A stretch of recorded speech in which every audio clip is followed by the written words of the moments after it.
Tinakpan niya ang bibig nito sa pamamagitan ng palad niya dahil puro ito reklamo. Matulog ka na nga. Binaklas nito ang kamay niya na nasa bibig nito. Parang gusto mo akong patulugin habang buhay eh. Ang sabi ko, hindi nga ako makahinga. Napangiti siya nang sumimangot ito. Sorry. Paghingi niya ng paumanhin kunwari bago niluwagan ang pagkakayakap dito. Okay na? Oo. Good night. Mateo, sandali yan. Gagan niya sabay halik sa noon nito. Kitang-kita niya ang pagnyuwi nito kaya ginawa niya iyon ng paulit-ulit. Ano ba? Huwag mo akong molestyahin. Susubugad sa kapatid mo kapag hindi ka pa tumigil. Kadiri ka. Sabi nito pero nakiyakap naman na isang braso nito sa kanya. Minsan pala hindi rin masama na sabayan ang mga kalokohan nito. Kay babae mong tao pero lagi ka nagpapakita ng motibo. Umayos ka nga. Matulog ka na para makauwi na ako. Bahagyan nitong iniangat ang ulo nito. Uuwi ka pa? Natural. Hindi pwede. Delikado na sa daan kaya hindi ako papayag na umuwi ka pa ng ganitong oras. Sabi nito at pagkatapos ay pinagpalit nito ang pwesto nilang dalawa. Siya na kasi ang pinahiga nito sa braso nito at yung hita nito ay nakadantay na rin sa bewang niya dahilan para hindi siya makagalaw. We will sleep together until sunrise, woman. Dugtong pa nito. Ang bigat ng hita mo. Tanggalin mo nga yan. Reklamo niya. Agad naman itong inalis ang hita nito na nakapatong sa bewang niya. Ayos na ba? Baka may reklamo ko pa, sabihin mo na kaagad. Wala na. Good night, sandalian. Good night. Do we need to kiss on the lips as the couples do? Nanunokso niyang tanong pagkuhan pero bahagyan nitong pinitik ang uso niya. Hindi tayo magkasintahan kaya tumigil ka. Pambara nito. Abuso ka na yata. Akala ko kasi uso na yun ngayon. Pigil ang iting saan niya. Pihikan din pala ang lalaking ito paminsan-minsan. Ang alin? Yung kiss ba? Akala ko wala lang yun. Akala ko walang mali siya mga ganung bagay. Sabi mo, uso na yun ngayon, di ba? Anong uso? Kahit kailan, hindi naging uso yun. Alam mo ba na pwede mauwi sa pagtatalik ang isang simpleng halik lang? Bakit naman? Basta, matulog ka na nga. Mas lalo lang sumasakit ang katawan ko dahil sa mga tanong mo eh. Inayos nito ang kumot na nakabalot sa kanilang dalawa. Ang lampshade ay pinatay na rin ito kaya ang nagsisindi nilang ilaw sa kwarto nito ay ang liwanag ng buwan na nagmumula sa labas ng bintana ng kwarto nito. Hindi ako nakakatulog nang walang ilaw, Mateo. Bulong niya rito. Mas masarap matulog kapag walang ilaw, Aliyah. So una ka lang maninibago pero kalaunan ay masasanay ka na rin. At lagi mo nang hihilingin na sana'y patay na lang ilaw para masaya ang gabi. Mas masaya kaya kapag patay ang ilaw. Bakit parang iba ang pagkakaintindi ko sa mga sinasabi mo? Malisyosa ka lang kaya ibang pagkakaintindi mo. Kung mag-usap sila ngayon ni Mateo ay tila ba matalik silang magkaibigan. Naninibago tuloy siya. Matulog ka na. Hindi yung kinikilig-kilig ka pa dyan. Hindi ako maaakit sa pagngiti-ngiti mo kaya tigil-tigilan mo ako sa kakaganyan mo. Oo na? Sagot niya. Paano kaya nito nalaman na nakangiti siya gayong madilim naman sa loob ng silid nito? Ang linaw ng mata mo Malinaw talaga. Lalo na sa dilim. Kadiri ka. Komento niya. Malisyosa. Anas nito. Hindi ka naman maganda pero masyado kang malisyosa. Ikaw din naman eh. Maganda lang ang katawan mo pero hindi ka gwapo. Hindi ko nga alam kung bakit marami nagkakagusto sa'yo gayong pangit mo naman. Matulog ka na para luminaw yung mata mo. Bahayag nito. Hindi na nga ako masyadong nagpapapogi para hindi ka mailab sa akin eh. Ayaw kitang masaktan kaya please lang. Kung may gusto ka sa akin, pigilan mo sa sarili mo, okay? Ngayon pa lang sinasabi ko na sa'yo na hindi kagaya mo, ang tipo ko kaya naman nakikiusap ako sa'yo, natatagan mo lagi ang loob mo. Lumaban ka, maliwanag ba? Umandar na naman ang kayabangan nito. Sa halip na barahin ito, hinayaan na lamang niyang buhatin nito ang sarili nitong bangko. Paunti-unti nasasanay na rin siya sa ugali ni Mateo. Hindi na kasi talaga kayang ihiwalay ang kayabangan nito sa katawan nito. Maya-maya pa ay naramdaman niya na sinusuklay nito ang buhok niya sa pamamagitan ng daliri nito. Imbis na sitahin ito ay hinayaan niya na lang hanggang sa hilahin na siya ng antok. Aliyah, ayaw mo pa bang bumangon? Tanong niya sa babaeng hanggang ngayon ay nakayaka pa rin sa kanya. 12:00 na kaya? Hindi mo ba alam na kanina pa ako nagugutom ha? Umangon ka na para makakain na tayo. Pinisil-pisil niya ang pisngan nito pero malakas nitong tinapik ang kamay niya. Ano ba, Mateo? Mamaya na, pwede ba? Kasalanan mo to dahil pinuyat mo ako kagabi. Nakapikit nitong tugon sa kanya kaya lihim siyang natawa. Matulog ka pa. Yang gutom mo, makakalimutan mo yan kapag natulog ka ulit. Dagdag nito sabay talikod ng higa sa kanya. Hinilot kasi nito ang katawan niya. 3 oras din yata iyon kaya totoong puyat ito at pagod. Bakit ako sinasisi mo? Ikaw nga ito nagbigay ng motibo sa akin kagabi. Ibinigay ko lang ang gusto mo, no? Shh! Huwag ka maingay dahil antok na antok pa ako. Matulog ka pa. Anito habang nakatalikod sa kanya. Bumangon na kasi tayo. Bahala ka sa buhay mo. Bumangon ka kung gusto mo basta ako matutulog pa. Kung alam siguro nito na hindi lang sila ang tao rito sa kwarto niya ay malamang kanina pa ito bumangon at nagtatakbo palabas ng kwarto niya. Nandito kasi ngayon sa loob ng kwarto niya sina Aaron, Kevin at Genesis. Ang tatlo ay matama na nakatitig sa kanila. Kapwa nakaupo ang tatlo sa couch na nandito sa loob ng kwarto niya kung saan malapit ito sa bintana. Halata sa mga mukha nito na pinag-iisipan silang dalawa ni Aliyah ng kung ano-ano dahil nga marurumi ang utak na mga ito, lalong-lalo na si Kevin. They're friends kaya alam niya ang nilalaman ng isip ngayon ng mga kaibigan niyang mukhang mga investigador kung makatingin. Niyugyug niya si Aliyah. Gutom na ako, Aliyah. Anong oras ka ba kasi babangon? Mamayang gabi pa o bukas pa? Maya-maya nga. Mahinang tugon nito. Gutom na nga kasi ako dahil sa ginawa natin kagabi. Uy, bangon ka naman na, Aliyah. Uy, bangon na. Ang totoo niyan ay nakapagluto na raw sa ibaba si Aaron at kakain na lang sila. Hindi niya kasi ito pwedeng biglain dahil baka tumalasik ang kaluluwa nito kapag sinabi niya na nandito ang mga kaibigan niya. Inis itong bumangon dahil hindi niya ito tinigilan sa kakayugyug. Para yun lang magugutom ka? Mas pagod nga ako dahil sa dami ng mga ipinagawa mo eh. Bakit bang kulit mo, Mateo? Maya-maya nga sabi, di ba? Gutom na nga kasi ako, Aliyah. Kung kaya ko nga lang magluto, sa tingin mo ba, gigisingin pa kita? Siyempre hindi na, dahil gentleman ako. Nakakainis ka? Kinusot-kusot nito ang mga mata. Sarap mong bugbugin. Storbo, nakakairita. Sorry na, hayaan mo, kapag maayos na lahat, ay kakain tayo sa labas at mamamasyal na rin. Kahit wag na. Nakakapikon ko talaga. Sorry na nga. Nakakainis. Sinabi na nga saglit lang ang kulit mo. Nang mapatingin ito sa gawin ng bintana ay bigla ng lambot ang ekspresyon nito. Kuya? Kanina pa ba kayo dyan? Anong oras kayo dumating? Dito ba kayo natulog sa loob ng kwarto ni Mateo? Sunod-sunod nitong tanong sa nakatatanda nitong kapatid. 5:00 pa lang na madaling araw ay nandito na kaming tatlo, Aliyah. Nakataas ang kilay na sabi ng kaibigan niya sa kapatid nito. Ano yung nakita namin? Bakit nakayakap ka kay Sandalyan kanina? Ang sabi ko, samahan mo lang siya sandali dahil may asikasuhin lang ako. Hindi ko naman sinabi sa iyo na samahan mo siya dito sa loob ng kwarto niya at yakapin mo siya ng pagkahigpit-higpit.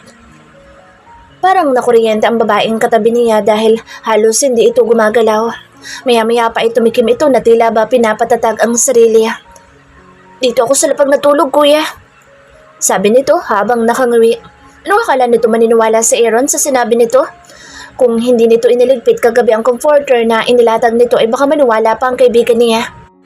Base sa nakita ko, mukhang hindi yun ang totoong nangyari, Aliyah. Kasi, baka umakyat ako habang tulog. Hindi ko rin alam kung bakit nakayakap ako sa kanya eh. Siguro binuhat ako ni Mateo kaya ganoon. Kandautal nitong tugon sa kapatid nito kaya mas lalong tumaas ang kilay ng kaibigan niya. Anong binuhat? Hindi ko nga kayang hugasan tong itlog ko dahil hindi ako makakilos na maayos tapos bubuhutin pa kita. Sinungaling ka rin eh, no? Pambabuko niya. Dude, kagabi pa nakayakap sa akin yung kapatid mo. Pilit ko nga itinutulak yan pero ayaw talagang humiwalay kaya yun. Nangyari tuloy mga hindi dapat na mangyari. Tumingin ito sa kanya habang namumula ang mga pisngi nito. Oh, the dragon is furious. Huh? Ano nangyari na mga hindi dapat nangyari? Umayos ka nga. Umayos ka kung hindi tatamaan ka sa akin. Inis nitong sabi sa kanya sabay tayo. Baliw ka na naman na. Bakit galit na galit ka? Di ba dapat ako magalit dahil ako lugi dito? Bata pa ako para mag-asawa kung sakasakali. Pangiinis niya. Shit. Sumakit lalo tong katawan ko dahil sa ginawa mo sa akin kagabi. Totoo pala talaga ang chismis. Bulalas ni Kevin, sabay kalabit kay Aaron. In love talaga sila sa isa't isa kaya nila nagawa mga bagay na iyan. Intindihin na lang natin sila dahil natural lang naman iyan. Lumabas na muna tayong tatlo para makapag-usap silang dalawa. Siguradong may nabuo na. Uwi ka naman ni Genesis. Triplet siguro magiging anak nila Kahit kailan talaga matinig itong si Santalian. Hindi pa man naliligaw pero naka-home base na. Huwag kang papayag na hindi sila maikasal sa lalong madaling panahon dahil makatakasan na Santalian niyang kapatid mo. Tama ka dyan. Ngayon pa lang dapat ay mag-usap-usap ng mga magulang niyo dahil sa nangyaring ito, dude. Sul-sul naman ni Kevin. Teka, lalabas muna ako sandali para tawagan sila Tita Jessa at Tito Roger. Dagdag pa nito sabay bira ng alis na sunundan naman ang dalawa niyang kaibigan kaya ngayon ay dalawa na lang sila ni Aliyah na naiwan dito sa kwarto niya. Pagkaalis ng mga kaibigan niya, hinarap siya nito. Bakit hindi mo sinabi sa akin na nandyan yung kuya ko? Kanina pa kita ginigising, di ba? Sinabi ko na nga nandyan yung kapatid mo pero ayaw mo naman akong pansinin. Pagsisinungaling niya. Ay sabi mo kasi gutom ka lang.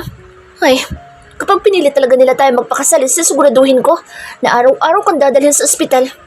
Sa araw-araw na magkasama tayo, lagi ka makakaranas ng pang-aabuso mula sa akin, Mateo. Singhal nito at bumalik na ulit sa pagkakahiga. Ako na nga ito nagmamalasakit tapos ako pa itong napasama. Makukulong ka kapag ipinagpatuloy mo yung iniisip mo. Pangonsyensya niya kunwari. Ngumisi ito. Siyempre, palalabasin ko na aksidente lang ang lahat. Sasabihin ko sa kanila na araw-araw ka na aksidente dahil sa kapabayaan mo, dahil lagi kang lasing. Bihira lang kaya ako mag-inom. Tugon niya. Bubuhusan ko ng alak yung bibig mo sa tuwing maaksidente ka para magbukan ng totoo ang lahat. Sundan mo na yung mga kaibigan mo sa labas at kontakin mo na lahat ng kamag-anak mo para sabihin na ikakasal na tayong dalawa. Sa bagay, hindi na rin naman masama na may kasal ako sa'yo dahil mapera ka naman. Wika nito sabay tawa. Lahat ng pera mo'y magiging akin na kapag naikasal na tayo. Araw-araw ay bagoong lang ipapaulam ko sa'yo hanggang sa magkaroon ka ng UTI. Pahirapan kita ng gusto hanggang sa hilingin mo na maghiwalay na lang tayong dalawa. Paano baby natin kung sakali? Kuwawa naman kung wala siyang dati, Aliyah. Hindi tayo magkakaanak dahil hindi tayo magtatabi sa higaan. Di mo sure?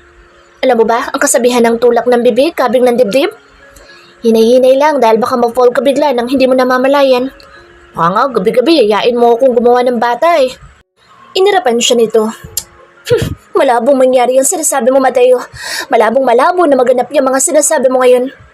Huwag kang magsalita ng tapos dahil lalong hindi mo sure ang tungkol sa bagay na iyan. Kahit nga mga hayop hindi nakakaligtas sa kagwapuhan ko.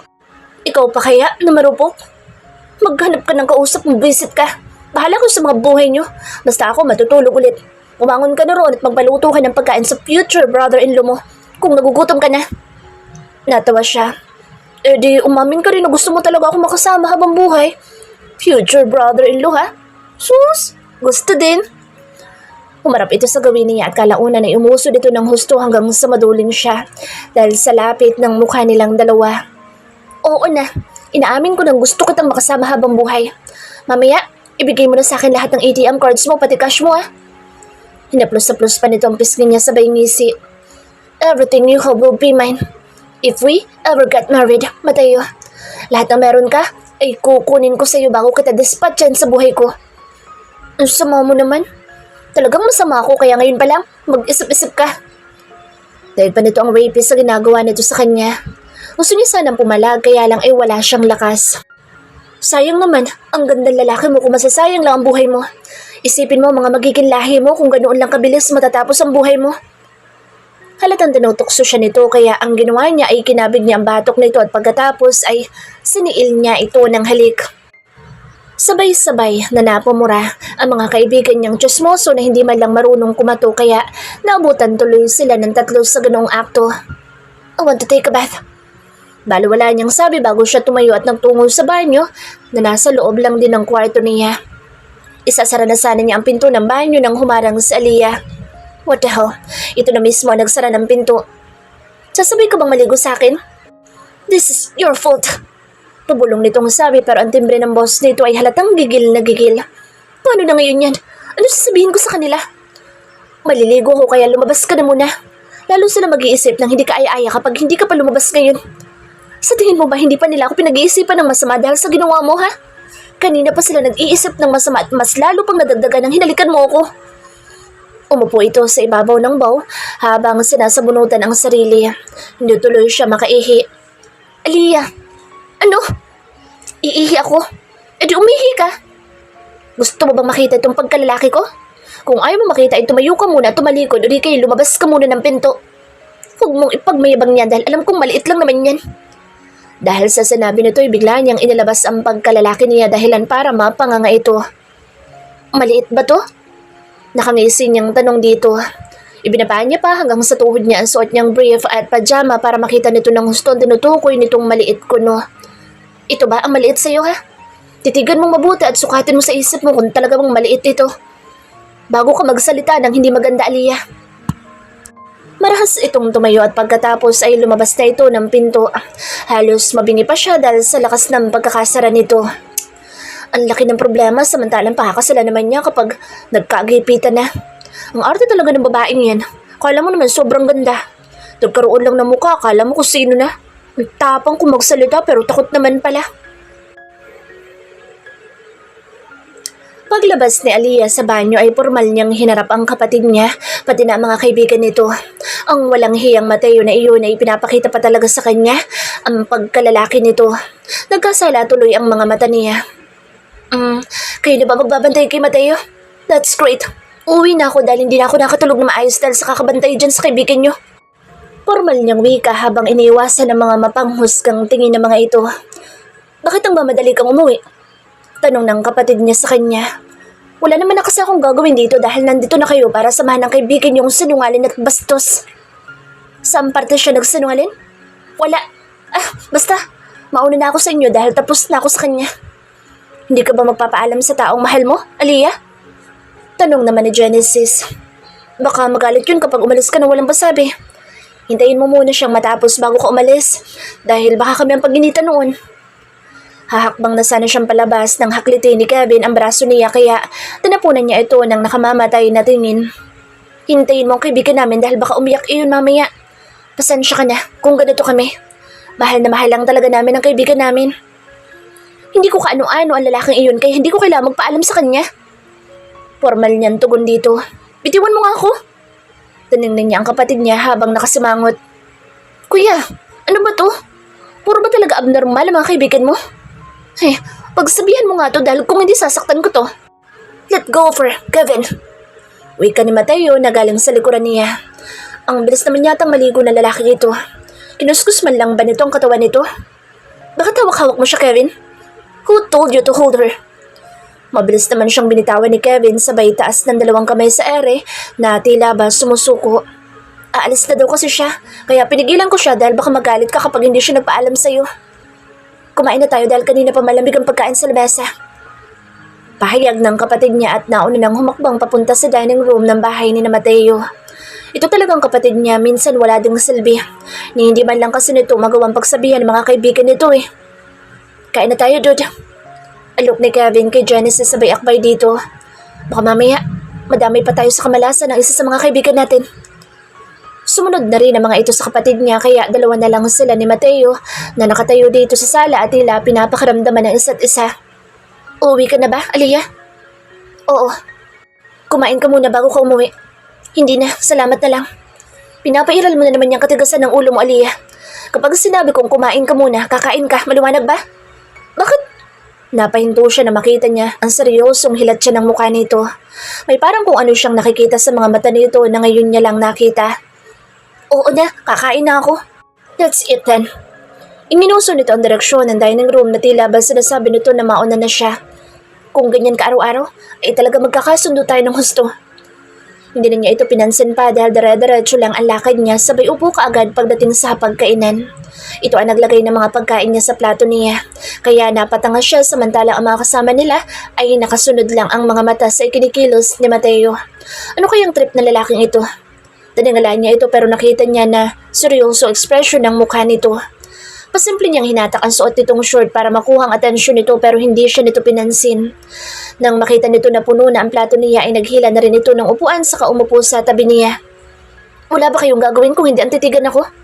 Kumain na kayo para makauwi na kayo. Sabi ni Mateo sa mga kaibigan nito na halos iisa lang expression. Parang ngayon lang kayo nakakita na lalaki nagsisilbi sa babae ah.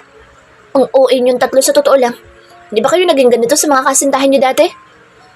Sabay na tumikim sina Kelvin at Genesis na tila ba nag-usap. Pag-uwi natin mamaya, maghanap na rin tayo ng babaeng mamahalin natin para hindi tayo naiinggit ng ganito kay Sandalian. Parinig ni Genesis. Ay, oo.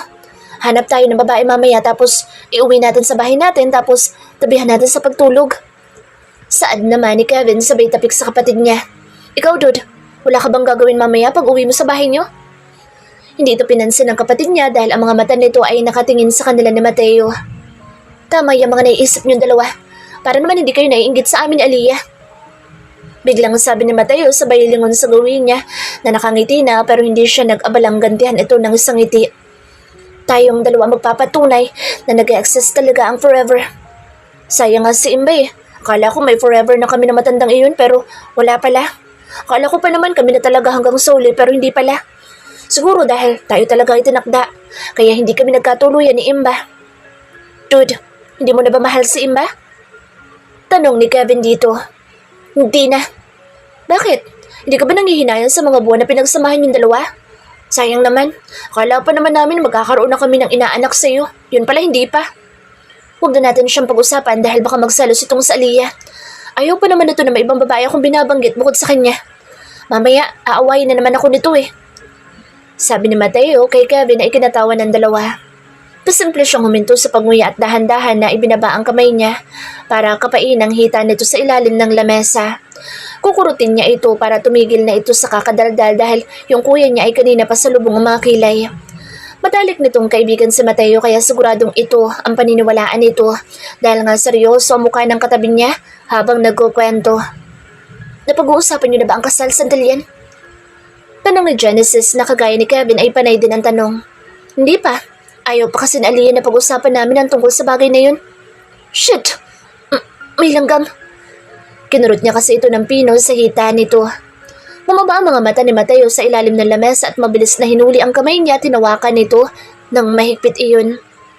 Holding hands while eating, ha? I like it though. Pupunta lang ako sa banyo.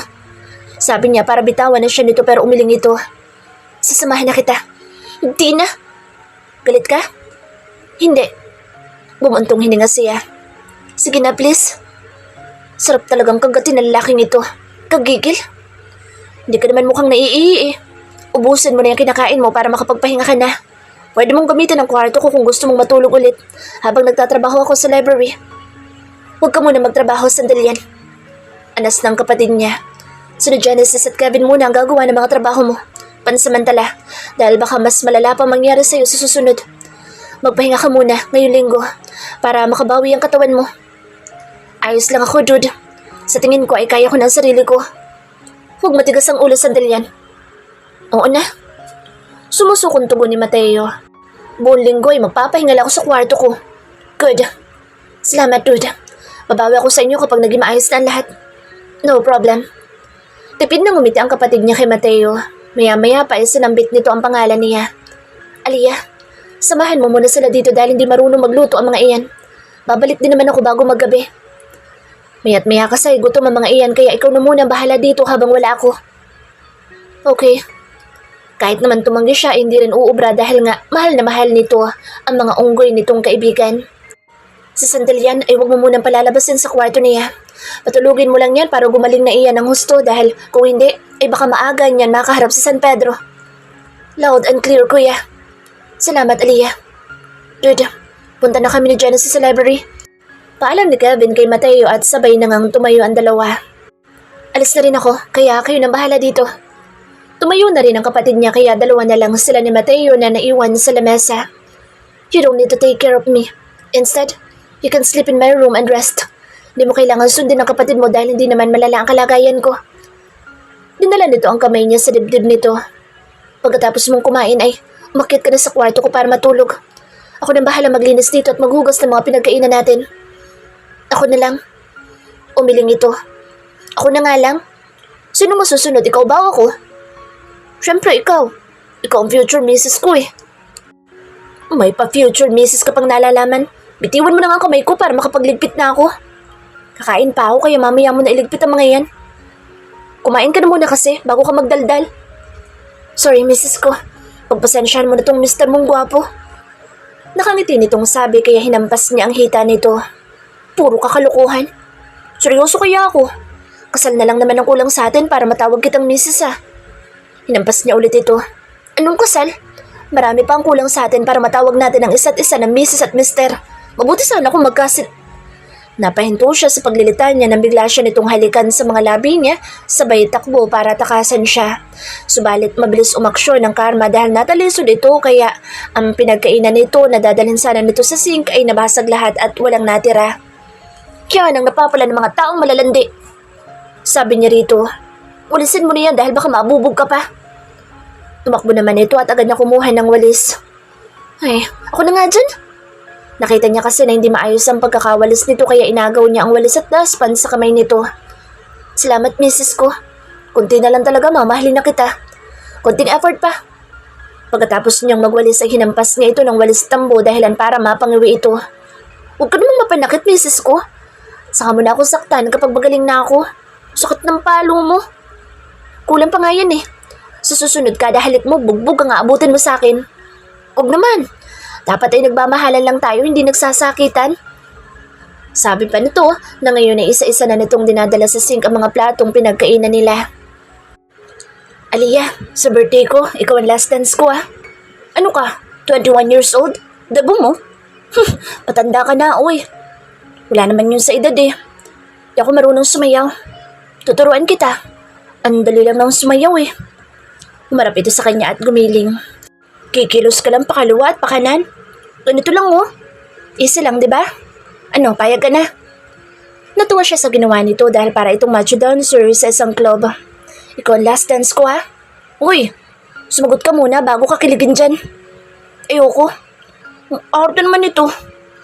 Itinodo pa nito ang pagsayaw kaya mas lalo siyang natawa. Mayag ka na kasi. Halata naman na gusto mo rin ako makasayaw eh. Marami kang kasalanan sa akin kaya hindi. Hindi ang sagot ko. Gusto mo bang kiss kita para pumayag ka? Subukan mo lang. Sabi ko nga, sa araw ng kasal natin, saka kita halikan ulit eh. Maghugas na tayo ng plato para makapagpahinga na tayo sa kama ko. Habang naghuhugas ito ng mga plato ay kumekending-kending ito kaya hindi siya matigil-tigil sa pagngiti. Aliyah, gusto mong manood ng pelikula? Tara, nood tayo. Ano bang gusto mo? Horror? Action or love story? Nandito silang dalawa ni Mateo sa kwarto nito. At sabi ni Kuya ay magpahinga ka lang daw. Hindi naman niya malalaman eh. Hindi ako mahilig sa mga movies, Mateo. Ang mga pinapanood ko kasi ay yung mga may katuturan lang. Yun bang may kinalaman sa pagluluto? Sabi niya rito. Nakahiga siya ngayon sa kama nito habang ito naman ay nakaupo at hawak ang laptop nito. Diba, nasabi ko na iyon dati pa noong minsan na tinanong mo din ako? Hindi kasi talaga ako fan ng kahit anong movies eh. Mas gugustuhin ko pa na mag-bake o kaya magbasa ng cookbook kaya sa manood ng movies. Hindi ka pala magastos maging girlfriend? Mahina na tong bulong pero narinig naman niya ang sinabi nito. Lugar kaya? Wala din akong gustong puntahan. Alam mo naman na bahay at trabaho lang ang routine ko eh. Naranasan mo na bang mag-hiking, Aliyah? Bigla siyang napabangon dahil nakuha nitong interest niya. Gusto niya rin kasi ang ideya ni Mateo dahil kahit minsan ay hindi niya pa nararanasan ng ganoon. Yun bang mananatili tayo sa bundok na ilang araw? Alam mo, hindi ko pa nararanasan yung mga ganoon. Gusto ko nga sanang subukan last year. Kaya lang busy naman noon si Aaron. Kung ako lang kasi mag-isa, baka magutom lang ako dahil hindi naman ako marunong magluto. Isa pa, boring kapag wala ka man lang kausap. Pwede ka naman magdala ng canned goods, tapos tinapay ah. Hindi ka na rin naman magugutom nun, Mateo. Tsaka maganda naman yung mag-isa ka lang para makapag-isip ka at makapag-relax talaga. Tumango ito. Pwede naman, kaya lang iba pa rin yung may kasama kang iba. Lalong-lalo na kung marunong magluto talaga. Turuan mo kaya ako ngayon. Saka na lang kapag sinabi ni Kuya na pwede ka na magkikilos. Teka nga, paano ka ba talaga kasi? Nadisgrasya? Nabalian ka ba ng buto? Hindi naman. Nalamog lang tong katawan ko. Mas kailangan mo mapahinga kung ganoon. Kapag sinabi ni Kuya na maayos ka na at pwede na, ituturuan kita kaagad basta huwag mo lang akong gagalitin para hindi magbagong isip ko. Alright. Nakangiti nitong tugon sa kanya. Kalaunan ay padapa itong humiga at nag-type ng kung ano sa laptop nito. Manonood ako ng cooking videos para kapag nagkaroon ako ng asawa, ay personal ko na siyang may pagluluto, lalo na kung bagong panganak siya. Sabi kasi ni Daddy kapag breastfeeding daw dapat ay puro masustansya ang ihain ko, Aliyah. Yung sinigang ba? Masustansya ba iyon? Oo. Kung ganun, yun ang una kong papanoorin. Habang nakaupo siya ay pinanonood niya ito. Nang mag-umpisa na ang video ay tutok na tutok ang mata nito sa screen ng laptop nito at halos hindi ito kumukurap. Ang dami palang sangkap na sinigang. Komento nito. Parang mahirap ang isang ito ah. Madali lang yan. Madali lang yung matututunan kung talagang desidido ka at mabilis mo lang yan makukuha. Ganun ba? Yes. Hindi pa man nangangalahati ang pinapanood nito ay in-stop na nito ang video na tila ba may gusto itong panoorin ngunit hindi nito maalala kung ano ang bagay na iyon. Maya-maya pa ay palundag itong bumaba sa kama nito at nagmamadaling umalis kaya nagtaka siya. Hey, ayos ka lang ba? Tanong niya pero hindi siya nito sinagot. Pagbalik nito ay may daladala na itong notebook at papel. Magtatrabaho ka? Isusulat ko ang bawat sangkap ng mga panonoorin ko para kapag nagluto ako ay titingin na lang ako dito sa notebook ko. Lahat ng bagay ay alam ko, maliban lang talaga sa pagluluto kaya sisikapin kong matuto pagdating sa bagay na ito. Sabi nito at plinay na ulit ang video na iniwanan nito kanina. Di ako titigil hanggat hindi ko natututunan ang isang ito. Habang pinapanood niya ito ay lihim siyang natatawa dahil kapansin-pansin na naiirita ito kapag mabilis magsalita ang taong nag-i-explain sa monitor ng laptop nito. Hindi ko na masundan kung ano pang mga pinaglalalagay niya. Wala man lang feelings yung explanation niya. Walang ganang panoorin. Irritable nitong sabi habang kumakamot na tila ba ang laki ng problema na itong dinadala.